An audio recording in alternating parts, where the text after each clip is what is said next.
Welcome to the Sacred Rose Temple for this week's energy forecast.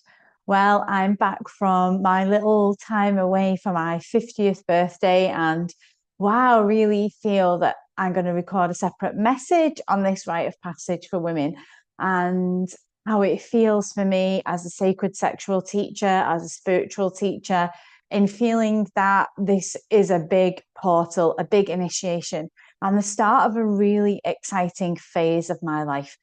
And it landed in a very special kind of energetic time. I feel like we're cosmic crusaders at the moment because the cosmos and the planets are really working us hard. And the day after my birthday, of course, we had that super new moon, and I really felt it. I got a ferry over to a little beautiful place called Cap Ferret here in France and spent the day on the beach under the sacred cedars and really feeling into some of the places that are moving, things that have been planted and seeding in me, and really feeling that Taurian energy as a Taurus. I've been all about being in the body, being connected to the earth, how we resource ourselves with money and food, our self-worth, what makes us feel stable, what makes us feel sensual, what is our nervous system like. And I really felt that there was a huge energy in this moon about that very thing of, the nervous system and our survival instinct. And it's really interesting to understand the differences between survival and instinct and intuition. And there was a post I read this week that actually got it really wrong. I've spent years trying to teach women about how important intuition and instinct are, and they're very primordial forces within a spiritual woman's body. And that instinctual feeling is very innate in us. It's raw, it's the earth mother, the very primal part of ourselves. And then the intuition is that more spiritual sense about ourselves. And it's really important to know the difference between the two. The nervous system is all about our wounds, our traumas, what triggers the nervous system into fight, flight, freeze, or fawn. And I think we've all been really feeling that nervous system energy as this supermoon came in and tried to show us, where don't we feel safe? What is actually not making us feel safe? And it isn't about being safe. It's not about staying safe. If we're safe all the time, we don't take these big hits to move. We don't feel the instinct to make some changes. We do, in fact, stay in an unconscious state of fight, flight, freeze, or fawn. So I'm going to ask that first. Do you know which is your more typical sense of being in the survival system? So mine is definitely fight. I go into fight first. What makes me feel unsafe? What makes me feel safe? How do I regulate myself into a sense of inner safety without using external things to make me feel safe or external people? This person makes me feel safe. This situation makes me feel safe. But being within my own internal safety construct in the Taurian body, that's kind of what the energy was showing us. The body was speaking really loudly after the weekend. Taurus is generally about the throat, the body. And so you might have noticed some like neck pains, the jaw, the neck, the throat is all Taurian energy. So I know a lot of people were saying to me, I've had neck pain, I've had a sore throat. I know there's been a really bad throat virus going around here in France around this Taurian energy, which is not surprising. So what is the body telling you? If you've had some gripes this week, what has the body been telling you? What is it trying to communicate with you? So let's park the supermoon, even though we'll be feeling that the body symptoms showing us deeper things, knowing about instinct, intuition, and the difference between being in survival and the nervous system. So they're all really good things to focus on. Make sure you know about them if you don't, because they really do deeply affect us. And as I said, Taurus is all about understanding what's going on in your body. What do you sense? How do you feel? They're the kind of things to be asking yourself daily. But what we're feeling this week it's intense again this week. Isn't it always? I feel like such a fraud saying every week, it's so intense. Well, it is, but the intensities have all got different flavors and shapes. And this week, where we're getting some intensity from is the fact that Mercury is entering Gemini. And this makes it accelerant. It makes it like accelerate us. It's one of the most important movements of the week because this energy is going to come in strong and quick. It's intelligent because Mercury is of the mind. It's also really curious and it will make your mind mentally active. I know that that's already been going on for us. Our mind has been racing, racing, racing. Taurus is saying, breathe slowly, come back into the body, come out of the mind. But Mercury is trying to do its work here with us. The Mercury is the psychopomp. It's the guide between worlds, between the living and the dead, between the souls. It really asks us to translate between two worlds, the spirit and the body. So we've got this spirit mind energy and we've got this body of Taurus. So Mercury is making things move on a mind level, but Mercury is trying to take what was seeded in the Taurus energy and begin to circulate that more embodied place within us through thought, through ideas, through conversations, through writing, teaching, and messages. So if you're really feeling the need to articulate something verbally through music, through writing, do it. We are finding the words or the music or the movement, in fact, to really articulate what we've been feeling. We've not been able to explain it really. There's some big things been going on inside of us, and we've been going over like a mental gymnastics. But this is going to allow us to actually find the words for what has been going on. I know I feel like I've got like different pockets of information happening at the minute that I want to write about, but I want to turn it into something really big. And that's been the case for the work I've been seeding as well. So excellent energy for teaching, speaking, writing, recording, posting, journaling, having important conversations, naming what's been unnamed. That's really important. And because Mercury is the ruler of communication as well, it asks us to move between the unconscious world and the conscious world. What's visible, what's invisible, between the mind and the body, between the soul and language. So it will be doing its work in trying to bring us information and messages through dreams, through symbols, through certain things that you notice keep coming up. I love how the animal world will completely show us, we'll see a deer this week and then a deer the next week.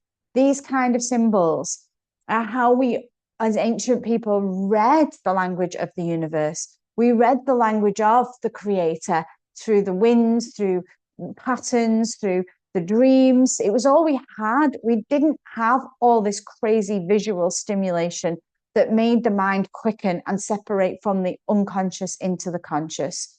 So there's going to be little small messages. Can you decipher them? And can you see what is trying to get my attention? What's trying to get my attention? Notice it. Look around you. What's being said consistently? What symbols do you see consistently? What animals keep showing themselves to you? What words, what song keeps playing over and over again?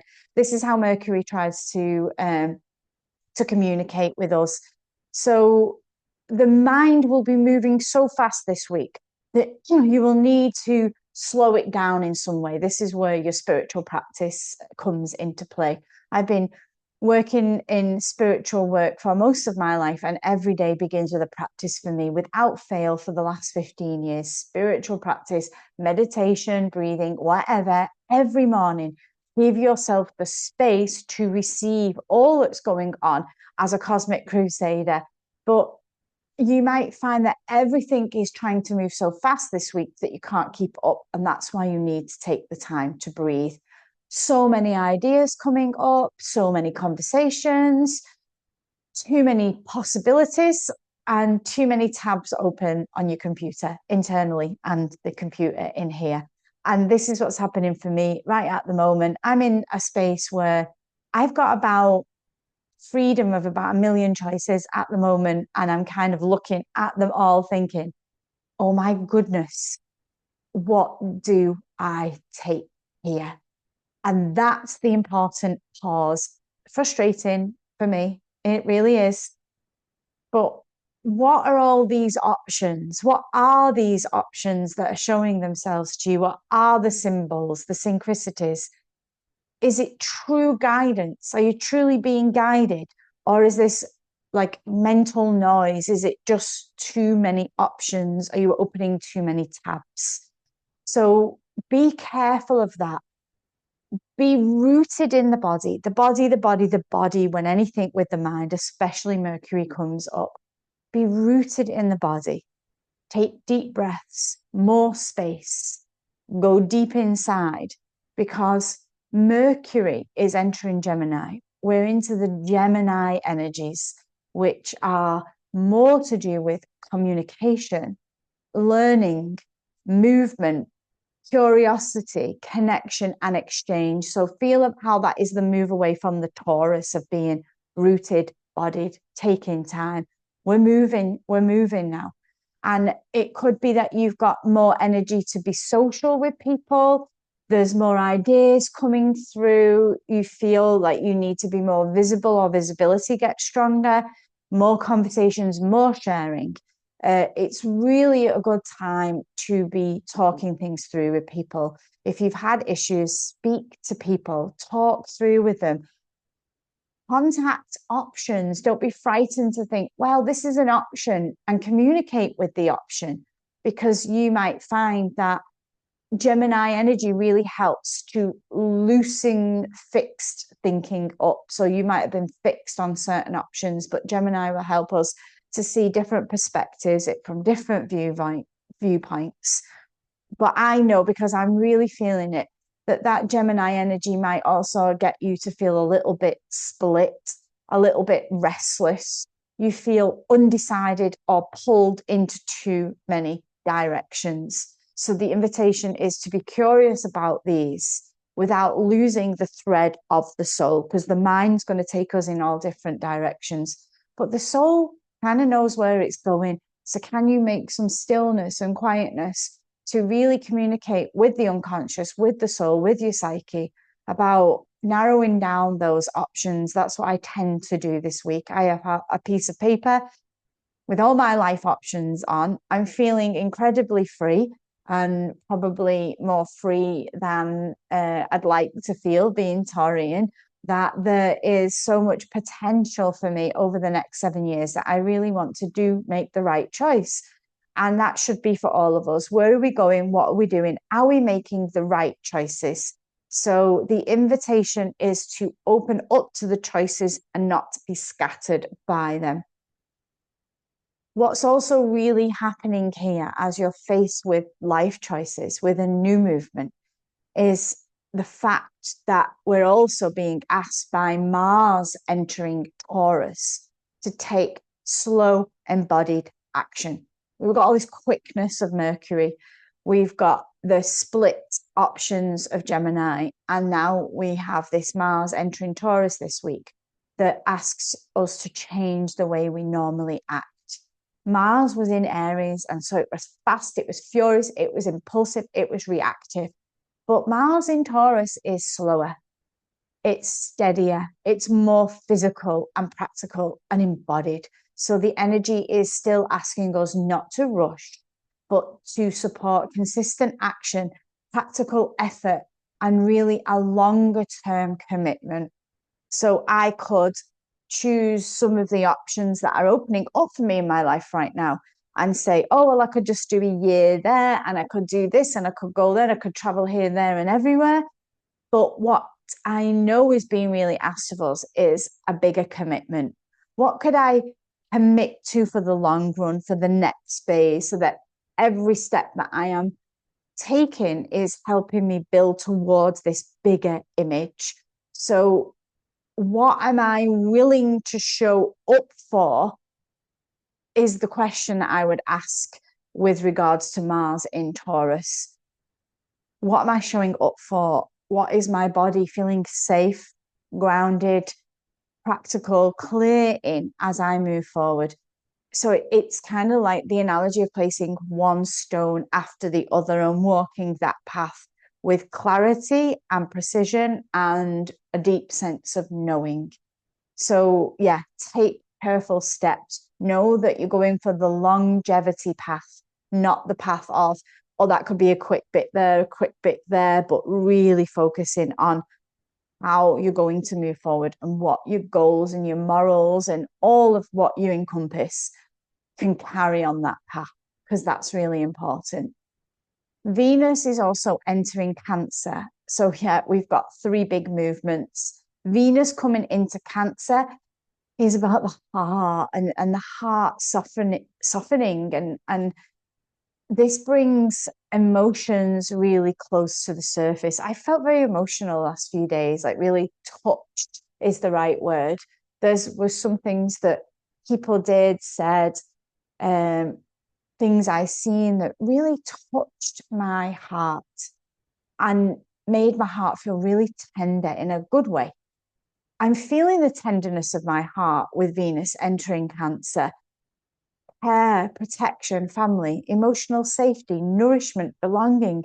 I'm really deeply craving those things. And that is very beautiful to feel. It might be that you're feeling, I have this beautiful family, I have this beautiful relationship, this beautiful person in my life that's suddenly holding me and caring for me. And that can also make you feel very vulnerable. So deeply touched, Venus in Cancer, and also vulnerability. It might bring up attachment patterns, mother wounds, father wounds, memories, grief, longing, heartbreak. But I think more than anything, for all of us, the deep desire to be held. And I feel super emotional saying that. What does it really mean to be truly held? I had a dream that goes so well with Venus in Cancer. And it was a situation where the dream was quite chaotic. And at the end, I got this most incredible hold by this child in my dream. And in Jungian psychology, the child in a dream is always your inner child, a younger aspect of the self. And I had this incredibly, incredibly deep hug that translated 1,000 words, 1,000 feelings. And it made me feel very vulnerable. And in the dream, I remember I wasn't clinging to that hug, I was dissolved in it. And I made an understanding of why that dream had come through the collective field, because it felt very collective as well as personal. Is that when Venus comes into Cancer, we're being asked things like, do we cling to things, to people? I mean, I think we can all notice attachment to people and things, especially me. I have an attachment style that is anxiously attached, and that attachment is false. We're trying to attach onto something that we can only integrate within this side of the self. So asking questions like, are you clinging? Or are you retreating and avoiding? This is also the other side of the coin. Do we over mother others? Big shadow of mine. Over mothering. Do we allow ourselves to receive care? Important questions about Cancer. If you're a Cancer rising, then you know that you're a motherly energy. You know that you're always giving and finding it hard to receive. And some of us hold them qualities. I definitely do. I have Cancer in my chart, and this is an issue for me too. So Venus in Cancer is really trying to bring us back into our own inner position of inner love, inner care, stability, love for the self, and trying to anchor ourselves into that space. So there is a lot going on. You know, Mercury in Gemini is speeding up the mind, Mars in Taurus, slowing down the body, Venus in Cancer, working on our hearts and feelings. So we might feel mentally quick, physically slow, and emotionally tender. I think that sums me up right at the moment. Mentally quick, physically slow and emotionally tender. And it might feel like we're being pulled into different parts of ourself. It's really good to observe that. It's really conscious of you to be able to say, this is a physical feeling, this is an emotional feeling, this is something of the mind. We're not a one-trick pony. We're not just one bag of mush. We're separate entities, separate complexes, separate things going on in us. So we can expect all of these different facets of ourselves to be able to work at the same pace or even work together at times. Sometimes your mind has got a million things it wants to do, and your body is like, I just need rest. So listen to what the different parts need of you, your heart, your mind, your body, and what can you provide for each of those parts of yourself that would be really helpful in the energy that we're experiencing this week. Your body needs time, your mind will want answers, and your heart needs your own inner reassurance. This work, the psychoastrology that I study and I'm really into, is asking us to integrate. We're being asked to let the mind, the body, and the heart speak to one another, more importantly. So really, really important work. And if you can master that, wow, this is becoming a master of yourself, learning the different parts and how they need help.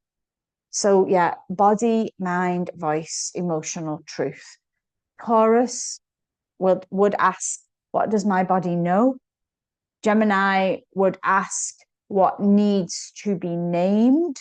And then Cancer is, what needs care?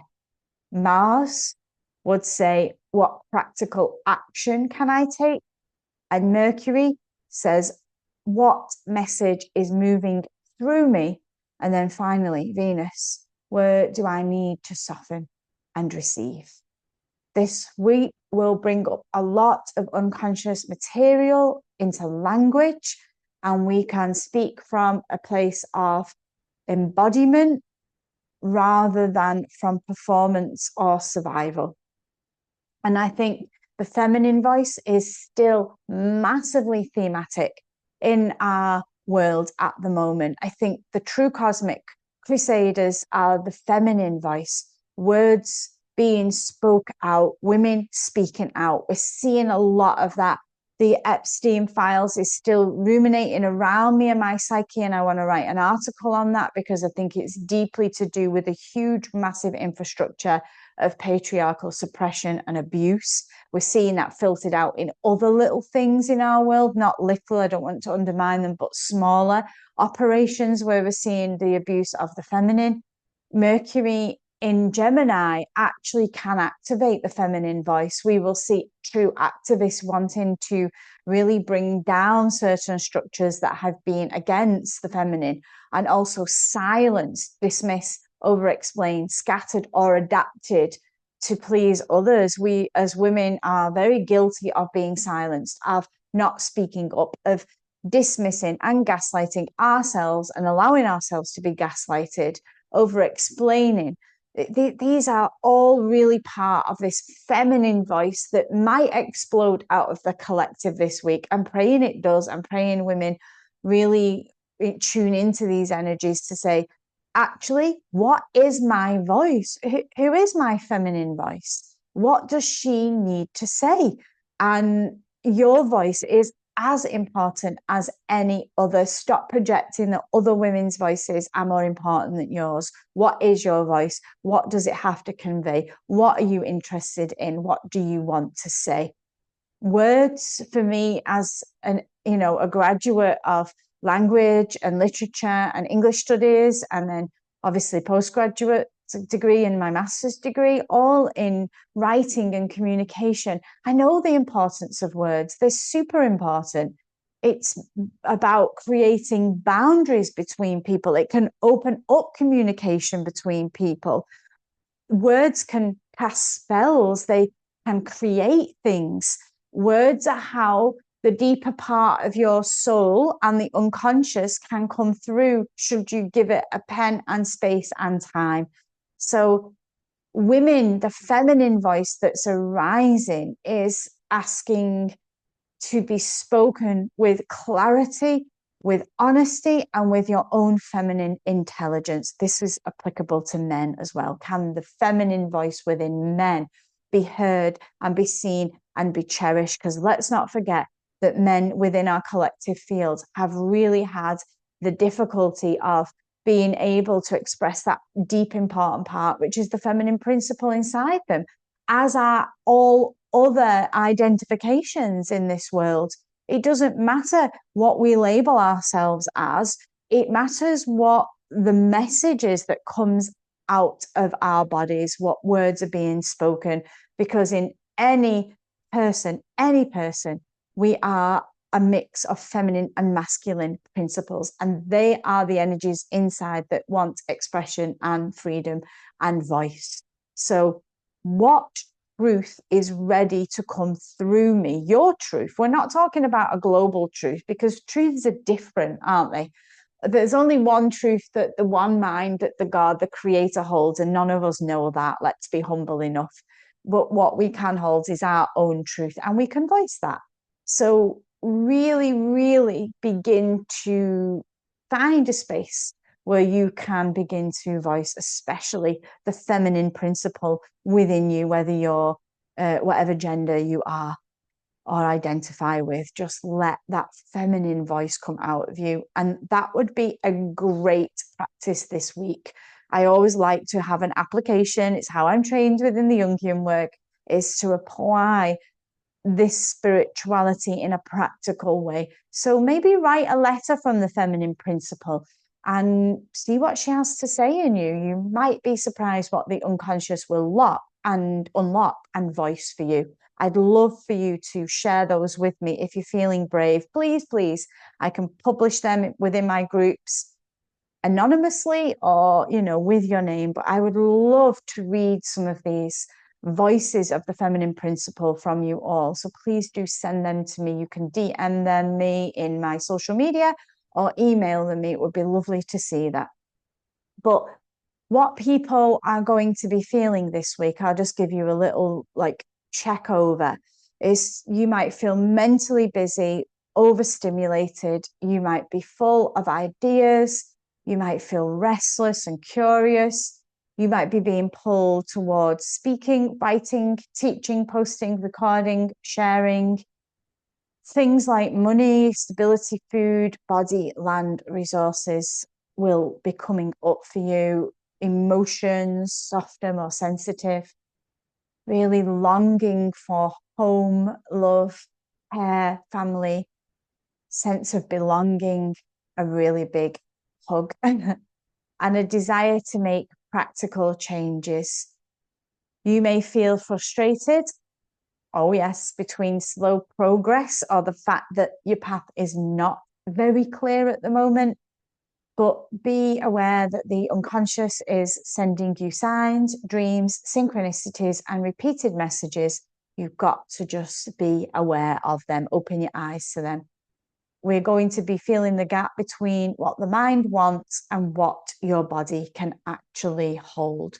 So I do recommend that you are writing things down, recording voice notes, recording your dreams, paying attention to the symbols, the synchronicities, all of those things. I will also post some questions under this video for you to answer. And in my inner Sacred Rose Temple group, which I will leave the link underneath here, I will post some more deeper reflections and also just that writing exercise that might help you go a little bit deeper into what might want to come through and change and show itself in your world this week.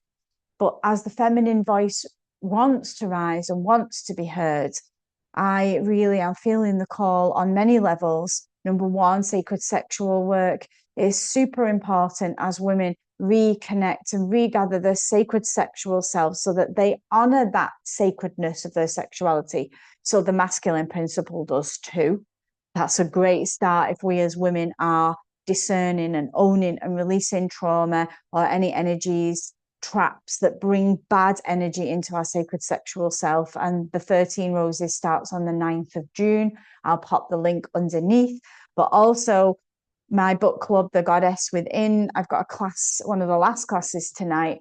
And after that, I will be studying fairy tales with women as the main part of that, the Sleeping Beauty, the Cinderella, what these dreams were really trying to show us on a depth analytical view of them. So I will be applying all my teaching skills to analysing the books as I've done with students all my life, but with adults on a more psycho-spiritual basis. So if you want to join me for those 6 fairy tales, I'll pop the link underneath. You can do that as a 6-month course with me, leading to a 12-month into myth as well. We're going to start easy, basic, and then build up every month to start to do deeper psycho-spiritual exploration. So I'll also leave the link under here. I'd love to see more women joining these and really taking back their voice, their power, their healing, and the potential that they have to activate those goddesses, those archetypes that live within your psyche that are lying dormant and asleep because you've just never given them the time to fully bloom and awaken.